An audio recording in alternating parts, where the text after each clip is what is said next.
అందరికీ శుభాశీస్సులండి. మనము విశ్వావసనామ సంవత్సరం అలాగే 2026 జనవరి మాస ఫలితాలు తులారాశి వారికి. ఈ తులారాశి వారికి ఈ యొక్క పుష్యమాసం జనవరి నెలలో ఏ విధంగా ఉంటుంది అనేది తెలుసుకుందాం. ముఖ్యంగా ఈ రాశి వాళ్ళకి, తులారాశి వాళ్ళకి ఆర్థికంగా పర్వాలేదు, బాగానే ఉంటుంది. ఓవరాల్గా అన్ని రాశుల వారికి కూడా ఈ పుష్యమాసంలో జనవరి నెలలో ఆర్థికపరమైన విషయాలలో బాగున్నప్పటికీ ఈ రాశి వారికి ఆరోగ్యపరమైన విషయాల్లో అలాగే సంతాన విషయాలలో కూడా చాలా జాగ్రత్తగా వ్యవహరించాలి. తులారాశి వారికి పంచమ స్థానంలో శని రాహువులు ఉండడం, అలాగే కుటుంబ స్థానము, అలాగే తదుపరి చతుర్థ స్థానము 4వ ఇంట మాతృస్థానంలో సూర్యుడు, బుధుడు, కుజుడు, శుక్రుడు. ఎందుకు మనం ఇలా చెప్పుకోవాల్సి వస్తుంది అంటే, బుధుడు కుజుడితో సూర్యుడితో కలవడం వల్ల ఆరోగ్యపరమైనటువంటి విషయాలలోనూ తులారాశి వారికి మాతృస్థానంలో అలాగే మకర రాశిలో కుజుడు, సూర్యుడు, బుధుడు, శుక్రుడు కలవడం వల్ల మాతృ యొక్క దోషాలు ఉంటాయి. అలాగే మాతృ దోషాలు అంటే తల్లికి సంబంధించినటువంటి ఆరోగ్యపరమైనటువంటి సమస్యలు బాధించే అవకాశం ఉంది, మాతృస్థానం బాగలేదు కాబట్టి. తదుపరి ఏమిటి అంటే, పంచమ స్థానంలో శని రాహువులు కలిసి ఉండడం వల్ల స్త్రీలకు ఆరోగ్యపరమైనటువంటి విషయాలలో తదుపరి సంతాన ప్రకారంగా వచ్చేటప్పటికీ ఎవరికైనా సరే 3వ నెల, 4వ నెల, 5వ నెల గర్భస్రావం జరిగే అవకాశాలు ఉన్నాయి. కాబట్టి దానికి సంబంధించినటువంటి ఏదైనా సరే జపాలు చేసుకోవడం, ఇది కాకపోతే మీరు నడుచుకునే నడవడిక, అలాగే మీరు తినేటువంటి భోజనం అంటే ఏవి తినాలో కొద్దిగా ఏవి తినకూడదో కాస్త అనుభవజ్ఞుల్ని తెలుసుకొని పాటించడం వల్ల ఆరోగ్యపరంగా బాగుంటారు. సంతాన ప్రకారంగా కూడా ఇబ్బందులు రావు. ఇంకా కూడా దానికి సంబంధించి దైవనామస్మరణ పఠించడం చాలా మంచిది. లేదా ఇంకా కూడా ఈ యొక్క ఇబ్బందులు ఎదురు కాకుండా ఉండాలి అంటే, శివాలయంలో ధ్వజస్తంభం దగ్గర కొబ్బరి చిప్పలో, అంటే మనం కొబ్బరికాయ కొడతాం కదా, కొబ్బరికాయ కొట్టిన తర్వాత కింద 3 కన్నులు ఉండేటువంటి ఒప్పుకి మనం కింద ఆ యొక్క పీస్ తీసేసి అందులో ఆముదం వేసి దీపారాధన చెయ్యండి. లేదా ఆముదం దొరకని పక్షాన నువ్వుల నూనెతోటే ధ్వజస్తంభం దగ్గర కొబ్బరి చిప్పలో ఒత్తిపెట్టి, పచ్చి కొబ్బరి చిప్పలో ఒత్తిపెట్టి, అలాగే నువ్వుల నూనె అయినా సరే లేదంటే ఆముదమైనా సరే, ఈ రెండిట్లో ఏది దొరికితే అది పెట్టి దీపారాధన వెలిగించండి.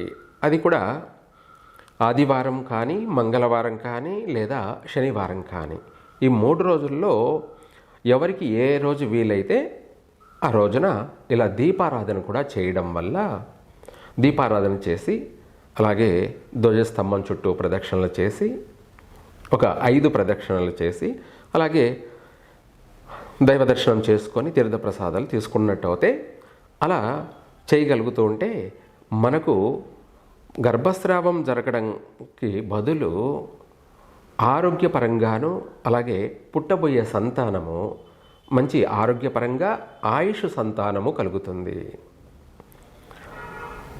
ఆరోగ్యము, ఆయుష్ 2 కలుగుతాయి.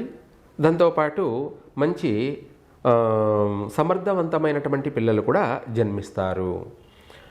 ఇలా వీలైనంత వరకు ఆచరించండి, పాటించండి, అంతా కూడా మంచే జరుగుతుంది. మనం ఇలా చేస్తే జరుగుతుందా లేదా అనే అనుమానాలు అక్కర్లేదు. మనము సంఘంలో చుట్టుపక్కల వాళ్ళందరినీ చూస్తూ ఉంటాం. ఎవరికో ఏదైనా సమస్య జరిగినప్పుడు వాళ్ళకి కదా జరిగింది, మనకు కాదు కదా అనుకోకూడదు. మనకు రేపు వాళ్ళకు సమస్య వచ్చింది, రేపు మనకు రావచ్చు కదా. కాబట్టి దాన్ని మనం ముందు జాగ్రత్తగానే మన దాకా రాకుండా కూడా మనం ముందే నియమాలను పాటించడం ఈ రాశి వారికి సంతాన విషయంలో ఎటువంటి ఇబ్బందులు లేకుండా చక్కగా మంచి సంతాన భాగ్యం కలుగుతుంది. అలాగే పుత్ర సంతాన ప్రాప్తి కూడా కలిగే అవకాశం ఉంది. కొంతమందికి పుత్రిక సంతానం కలిగే యోగం కూడా ఉంది. అలాగే ఈ యొక్క ఆరోగ్య విషయంలో కూడా జాగ్రత్తలు ముఖ్యంగా పాటించాలి.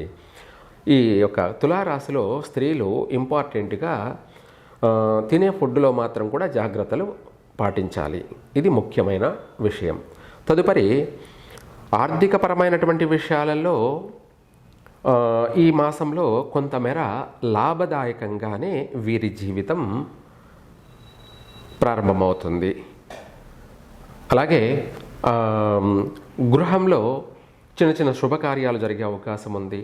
ఈ రాశి వారికి కూడా వస్త్ర లాభము, వస్తు లాభము, గృహ సౌఖ్యము, భార్యాభర్తల మధ్య కొంత విభేదాలు, అంటే కొత్తగా నూతన దంపతుల విషయాలలోకి వచ్చేటప్పటికి కొంత భేదాభిప్రాయాలు వచ్చే అవకాశం ఉంది. దానికి సంబంధించి కూడా వీలైనంత వరకు ఈ రాశివారు భార్యాభర్తల యొక్క అన్యోన్యంగా వాళ్ళ యొక్క దాంపత్య జీవితం అనేది సుఖంగా సౌఖ్యంగా కొనసాగడానికి ఏమిటి అంటే వాళ్ళిద్దరి మధ్య ఎటువంటి మనస్పర్ధలు రాకుండా ఒకరి పట్ల ఒకరికి ప్రేమానుబంధాలు, అలాగే వాళ్ళ యొక్క జీవిత బంధాలు బలపడడానికి శుక్రవారం రోజున బొబ్బర్లు అంటే అనగా అలసందలు రాహుకాల సమయంలో దానం చెయ్యండి. రాహుకాలము శుక్రవారం, ప్రతి శుక్రవారం కూడా 10:30 నుంచి 12 వరకు రాహుకాల సమయము. ఈ రాహుకాల సమయంలో వీలైతే ఇద్దరూ కలిసి ఇవ్వండి. కుదరని పక్షాన ఇంటి ఇల్లాలు ఆ రాహుకాల సమయంలో బొబ్బర్లు దానం చేసినట్టయితే వాళ్లకు భార్యాభర్తల యొక్క అయినా సరే వాళ్ళ మధ్య వచ్చేటువంటి సమస్యలు అనేది వైదొలిగిపోతాయి. వాళ్ళిద్దరి మధ్య సఖ్యత పెరుగుతుంది. అలాగే జీవితం అనేది సాఫీగా సాగుతుంది. భార్యాభర్తల బంధం అనేది బలపడుతుంది. ఇది చాలా ముఖ్యమైనటువంటి విషయం. ప్రపంచంలో ఎవరికైనా కూడా ముందు భార్యాభర్తలు బాగుంటే ఆ సంసారం సుఖంగా సౌఖ్యంగా బాగుంటుంది. వాళ్ళ వల్ల కుటుంబ వ్యవస్థకంతా కూడా బాగుంటుంది. వాళ్ళిద్దరి మధ్య వచ్చే సమస్యల వల్ల కుటుంబం అంతా కూడా సమస్యలు ఎదుర్కోవాల్సింది వస్తుంది. కాబట్టి ఇలా శుక్రవారం ఒక 18 వారాలు చేసినట్టయితే తిరుగు లేకుండా వాళ్ళ యొక్క జన్మానుబంధాలు శాశ్వతంగా కలిసిమెలిసి జీవిస్తారు. బాగుంటుంది కూడా. సమయానుకూలంగా సంతానము కలుగుతుంది. ఆర్థిక పరంగానూ అభివృద్ధి చెందుతారు. నూతన వ్యాపారాలకి శ్రీకారం చుడతారు. అలాగే విదేశాలకు వెళ్ళాలని ప్రయత్నం చేసేవాళ్ళు కూడా నెరవేరుతుంది. విద్యార్థులకు బాగుంటుంది. వ్యాపారాలు బాగా లాభసాటిగా సాగే అవకాశం అధికంగా ఉంది. కుటుంబ సభ్యులతో కలిసి సఖ్యత సౌఖ్యముగా కుటుంబం ఎల్లపాది కూడా ఆనంద జీవితాన్ని గడిపే అవకాశం కూడా ఉంది. గతంలో కొద్దిగా ఒడిదుడుకులు ఉన్నప్పటికీ ఈ మాసంలో అన్నీ కూడా సర్దుకుంటాయి. సకాలంలో ధనం రావడం జరుగుతుంది. ధనార్జన రావడం జరుగుతుంది. అలాగే నూతన వ్యాపారాలలో కూడా ఈ రాశి వాళ్ళు ఏ వ్యాపారమైనా కూడా ప్రారంభం చేసుకోవచ్చు. అంటే ఈ వ్యాపారం చేయండి, ఈ వ్యాపారం చేయకూడదు అనేది ఏమీ లేదు. ఎటువంటి వ్యాపారమైనా కూడా ఈ జనవరి మాసంలో ప్రారంభం చేసుకున్నట్టయితే వీళ్ళకి కలిసే వస్తుంది. తదుపరి మొత్తం మీద ఓవరాల్గా ఈ రాశి వారికి అన్నింట అనుకూలంగానే ఉంది మిగతా విషయాలలో. తర్వాత ప్రపంచవ్యాప్తంగా చూసుకున్నట్టయితే రాశి ప్రకారంగా బాగున్నప్పటికీ ప్రపంచవ్యాప్తంగా అంటే మనకు ఏమిటంటే యూనివర్సల్గా వచ్చేటప్పటికి కొంత గ్రహ స్థానాలని బట్టి వాటి ప్రభావం వల్ల నష్టాలు కూడా అధికంగా ఉన్నాయి. మంచు పర్వతాలు కరిగే అవకాశం ఉంది. దానివల్ల సముద్రాలు ఉప్పొంగే అవకాశాలు ఉన్నాయి. ఇవే కాకుండా భూ ప్రకంపనలు కూడా వచ్చే అవకాశము ఉంది. అలాగే దేశాల మధ్య రణరంగాలుకి దారి తీసే అవకాశము ఉంది. యుద్ధ భయ వాతావరణాలు ప్రతి ఒక్కరిలో భయాందోళన కలిగే అవకాశాలు ఉన్నాయి. ఇదే కాకుండా మన భారతదేశంతో కూడా అన్ని దేశాలు యుద్ధానికి కాలుదోయే అవకాశాలు కూడా ఉన్నాయి ప్రపంచవ్యాప్తంగా చూసుకున్నట్టయితే.